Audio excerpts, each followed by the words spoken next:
I guess it's not as much about plans as just like this is where you end up when you follow things that you love.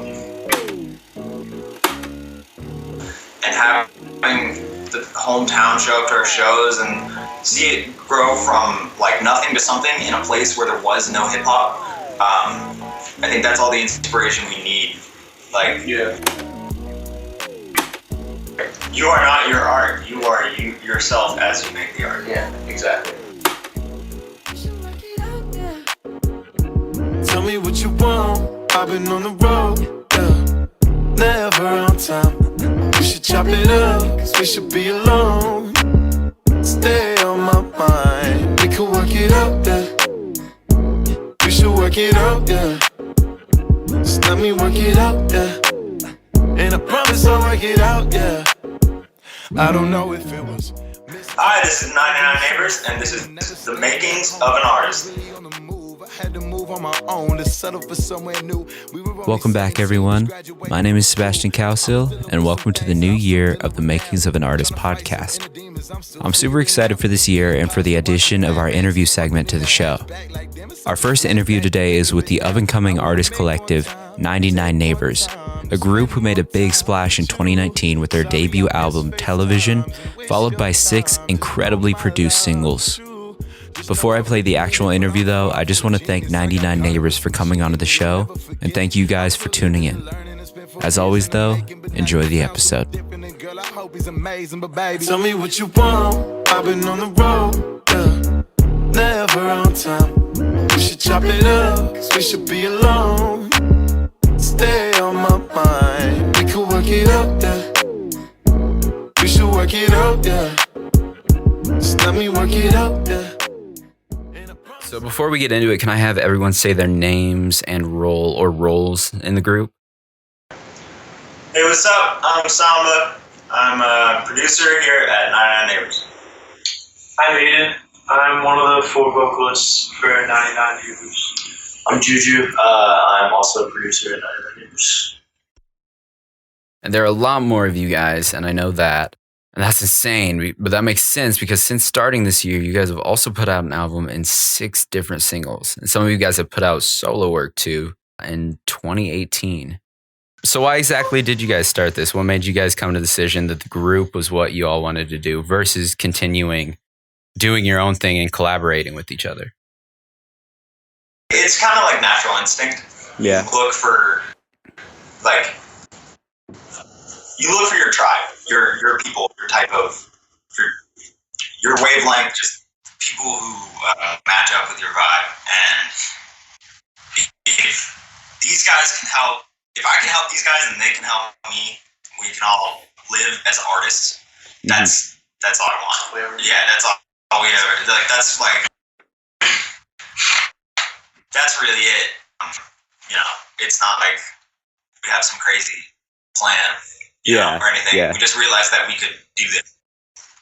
That we could stick together. I mean, and as long as I've been making music, I've wanted to work with vocalists. So I feel like that's like my sole purpose as a producer. And then when I started working with Sam and Hank, I just wanted them to rap together. And then Swank came in the picture and Aidan, and it's just like, come on, like, let's put these guys together. Yeah, I think that's like, for sure, like, kind of the ethos of it. And then from the logistical standpoint, like being in a group like presents a lot of very unique challenges, but they're far outweighed by the benefits, in my opinion. And I'm sure everybody would agree, because like you get in those situations with, I mean, it's just an abundance of different influences and talents and perspectives, and like when you're firing on all cylinders in a group situation musically, like it's like you can, the productivity can be really high, the quality can also be high. And so for me, mostly it's just like I said, like the downsides of it are trumped very, very highly by all the things that you can get out of it. Yeah. And like we all are like kids still too. Like I think that's kind of like what we enjoy being right now, and like how the energy we enjoy sort of putting out. And I feel like when you're young, when you're still trying to figure out like who you are in the world and like where you belong and what exactly you're here for, like it can really help to be not just by yourself trying to be an artist. It can be incredible. I guess this kind of just goes off what Juju was saying, but like just speaking as somebody who's like a vocalist, and like we're all kids. It's really great to be like a team. Yeah. To have support from other people who you love and who are doing the same thing you're doing. Like if I didn't have, I think if any of us were in the position we're in right now without each other, it would be almost impossible to, at least much more difficult alone. Yeah, we would have been. We definitely, none of us would be the same artists we are now had we been alone. I kind of treat this period of our lives almost like school in a way. Like I almost feel like I'm going to art school in that like I'm just like learning what this industry is bringing me, and I'm learning what it means to like really work with people, what it really means to be an artist, like really means to be a musician. And it's not by the book, but all those like all the difficult things, like Aidan was saying, like I mean, working with 9 people, living with 10, trying to all that. That's like homework to me. I feel like it's like so. Every lesson is valuable. Yeah, the thing about that though, and I 100% agree, is that it is like homework, but the rewarding side of it is so much higher. It's like, even if the workload is a lot greater, like emotional stress or mental stress than like traditional schoolwork would give you, like the rewarding side of it, it's like I wouldn't trade it for anything. Yeah, I think Juju said something a few times actually that kind of stuck with me, and this isn't necessarily for everybody because there's a lot of like really really valuable stuff that school can bring people, but like I think multiple times this summer, like I've been talking with Juju and he's stopped and just been like, dude, I've learned so much more in 3 months than I would probably ever learn getting a degree. Yeah, seriously, that's like a cliche, but it's like that's entirely truthful to me. And I think that's also because we're really lucky, because like it's so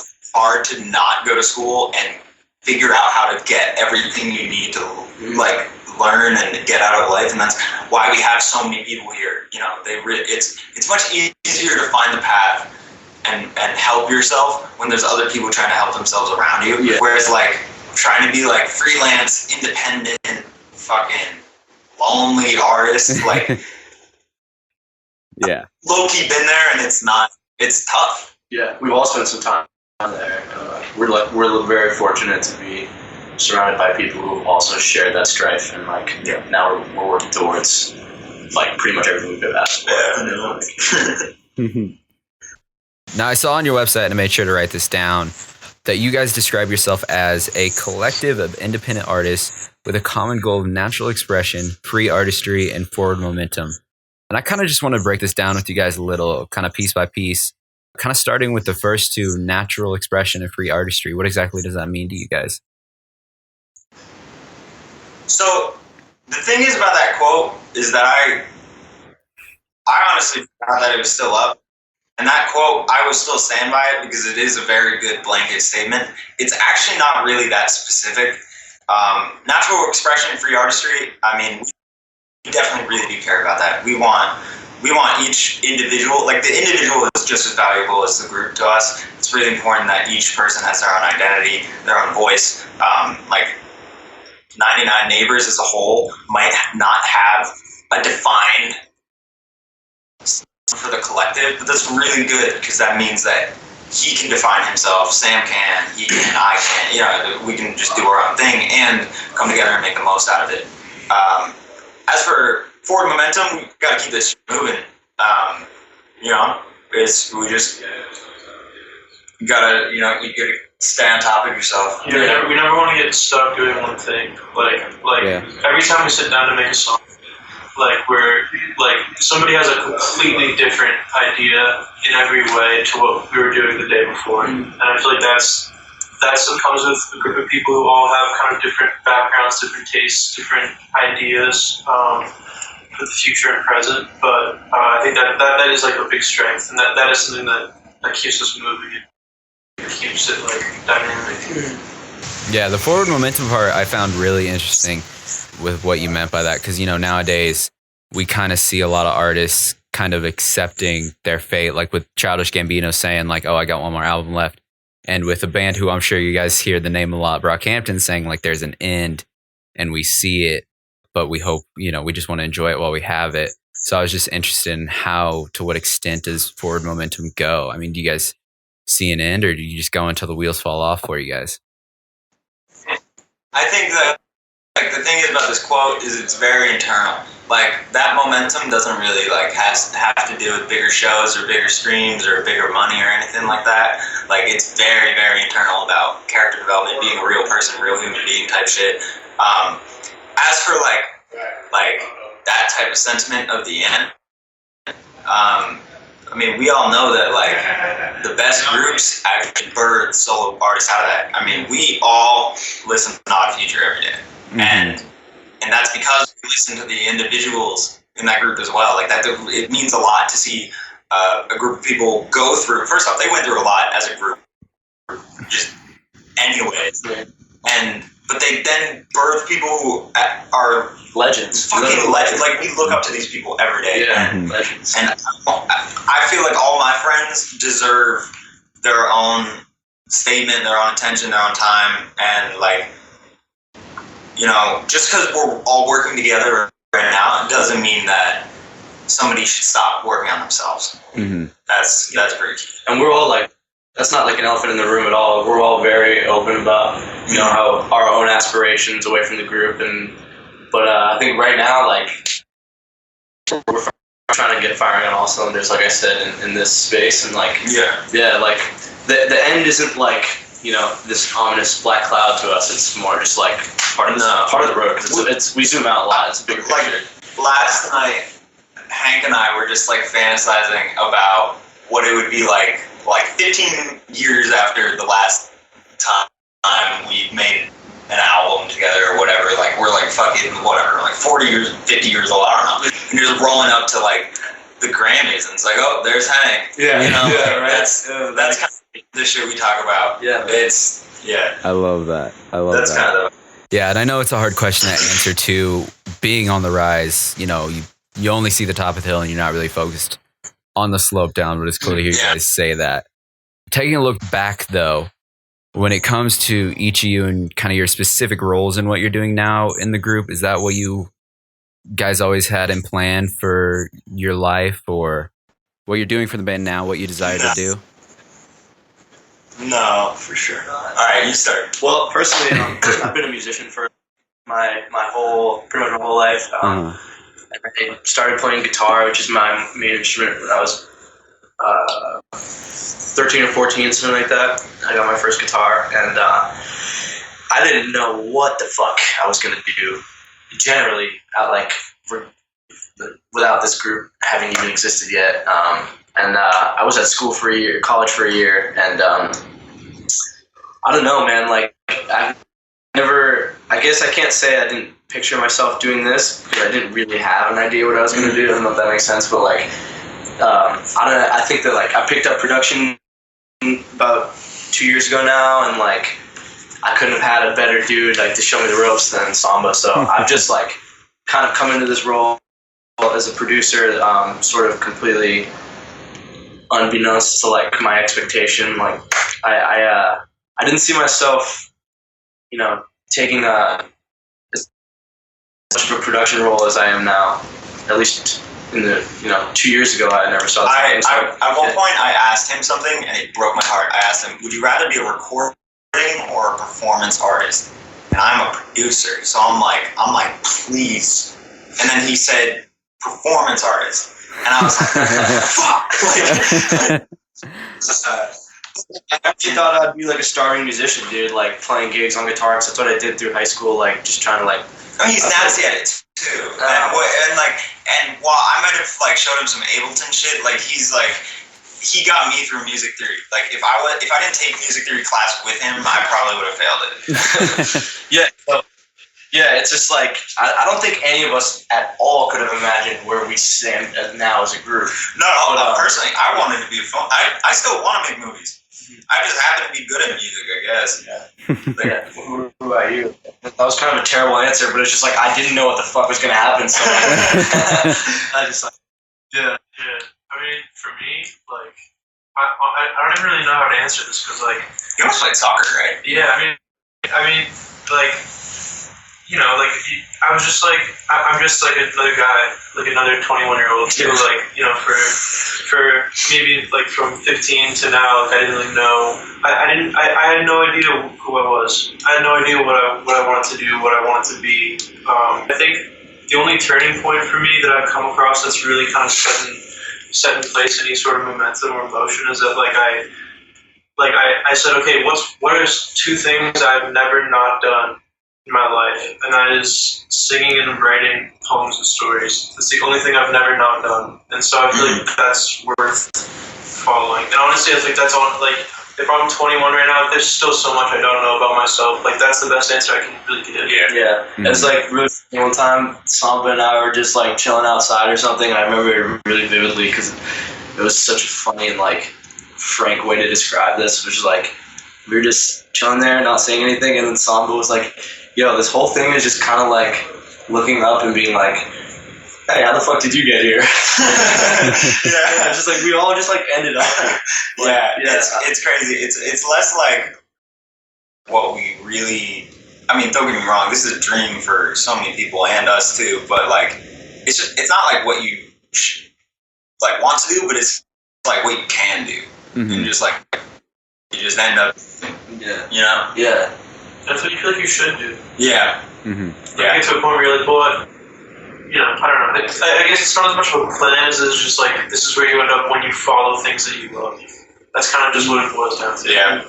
Mm-hmm. So when you started getting into it, when you started doing the whole what you're into now in the band, and it started taking off, and you kind of decided like this is what I want to pursue. Was it hard kind of communicating that with friends and family? I mean, were they supportive initially? Because I know for anybody who is starting out and kind of goes through that and thinks like, okay, this is it. This is what I want to do. It's hard to communicate that to people. It always isn't the easiest to kind of get around that. Yeah, I mean, we all had different levels of that. Some people had problems with their family while they were dropping out of school. Some people, just their family were saying, why are you trying to be a musician? My family was very supportive of this personally. Could you there was one part of the question that I forgot. Could you rephrase that? I had an answer for it. I totally forget. My bad. Were friends and family supportive? Because new artists today who are kind of starting out through that often have issues with this too. I was just wondering your guys' experience. Yeah, it was the idea of friends, actually. Family, mixed bag, because family has, a lot of chips in it. But when it came to friends, the weird part is, even when we were very insecure about our music, starting out, people were just saying, like, y'all are gonna do this. Like, y'all are, like, just do this. And everybody around us was like, just do this. And, like, having that support, was really, I mean, there were always haters and doubtful people, don't get me wrong. Mm-hmm. But having, like, our first song that me, Hank, and Sam put out got, like, 70,000 SoundCloud streams in, like, while I was a junior or senior in high school or whatever. And, like, that meant a lot. And having the hometown show up to our shows and see it grow from like nothing to something in a place where there was no hip hop. I think that's all the inspiration we need. Like, we don't need, we didn't need permission, and we just kind of sent it. That's really cool. So seeing as I'm kind of out of questions, I want to ask a couple more and then I'll let you go. The first is looking back one last time. What advice would you give to your former self when starting out? I would have taught myself the value of understanding the perspective I'm going into each session in. Sorry if that's a little confusing, but the biggest maturity that I've gained as an artist, and the thing that I can suggest to any artist the most, regardless of field, is understanding the value of like separating working really hard and refining your craft versus doing shit that you just don't even think about. You just like, it's like freestyling versus writing a verse. It's making a really complex beat or just like making a stupid, easy one. Having that distinct separation and knowing that they're both okay and not trying to balance them both at the same time, that's key. That if you can do that and get a healthy mix of both as an artist, you'll be great. Yeah, I think also one thing that I've sort of had to get better at throughout this is to sort of lean into my discomfort. I think when people start like, and I don't know if this is true for everyone, but it's definitely true. When I first started trying to write like songs, like I was writing stuff that I thought sounded cool, but I was really like comfortable with all of it, and like it didn't really take me anywhere because I didn't really feel afraid to say anything I was saying. And I'm still not that great at that yet. To be fair, I still want to get better at that. But I feel like since I've started trying to do that, I've discovered more of myself than I knew was there. And I think that's sort of what the entire point of it is. Yeah. So I think, if anything, like, and I've seen a bunch of people who I really admire say the same thing, which obviously helps. It's not new advice, but I think it's definitely tried and true that you should just lean into your discomfort. And I think there's going to be a lot more, like, flour there than, like, dirt. You know what I mean? Yeah. I think personally mine would probably be a little less, like art related, I guess, but more just speaking to myself as a person when I started doing this and like who I was then. And like it's kind of a weird answer to give, but because I feel like a certain amount of it has to do with just spending time figuring out who you are. But I probably would have just told myself to relax a little bit in like the skin I was in, and having been an athlete and a musician and kind of like doing a bunch of different things, I was kind of caught in a bunch of different channels in high school. That's a really good point. Yeah. Is that also you don't need to find yourself. Yeah. You don't need to fucking. I spent so many years as an artist trying to be like, what's my sound? Yeah. And that will drive you nuts. Don't worry about that. I think it's maybe that you don't have to try to find yourself. By spreading yourself out across a bunch of different things, advice and doing what he's doing because it's cool. Yeah. Like I think it's more just about really being able to sit with yourself and just like closing your eyes and saying this is how I'm feeling. Yeah, that's why I said I feel like it's kind of a paradox of an answer because like part of that machine is just the time it takes to get through that stage. But I think if I had been able to give myself a little game, it would have been like you can ease up on expecting to figure out who you are. Right? You are not your art. You are you yourself as you make the art. Yeah, exactly.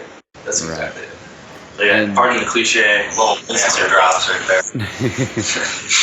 And the last is looking forward. What do you guys got up your sleeve? You guys been releasing 6 singles this year. You guys just single pushing at the moment, or what's going on? Yeah, so we've been doing like summer singles every once in a while, some music videos, some visualizers, just kind of keeping people up to date with what we've been doing since television. We are currently working on an album. We can say that. We're working on an album. As for what else that entails, I don't even think we can say that to each other in private confidently. Yeah. It probably end up being misleading. But definitely by the time this interview goes out, we'll have some more music out at least. And, So Yeah. Very cool. so we just keep an eye out. Like Right. we said, we're just trying to keep the stream of content coming, and we're always like that quote says, like forward momentum. It's kind of just part of our lifestyle now with how crazy everything is. Like there's a certain amount of inevitable forward momentum. So Keep your head up. yeah, keep your eyes out for sure. Very cool. All right. Well, very cool. Thank you guys for coming on to the show. I've been listening to music since you guys dropped the album Television and shared it on the r/Kanye subreddit. So the fact that you guys were able to come onto the show means the absolute world to me. And again, You found us there. That's sick. Much appreciated. Yeah, that's tight. I'll remember that. thank you so much also for being our first official guest on the Makings of an Artist podcast. So to all of you Nice. at home, at the time of this recording, they've just dropped their single 19. But I'm sure by the time this episode comes out, they'll probably drop another 6 singles and another album or 2 with the pace they're at. But whatever it is, go check them out. Go check them out on Spotify, Apple Music, whatever you get your music on today. And one last time, thank you, 99 Neighbors, for taking the time to talk to me today. And hope you guys have a good one. Yeah, you too. See ya. Again, a huge thank you to 99 Neighbors for coming onto the show. Check out our next interview, though, where we talk to the West Coast multi-talented singer, songwriter, rapper, and producer, Iluje, about his introduction into the arts, the curation of his unique sound, and more on our Patreon at patreon.com/MOAA today.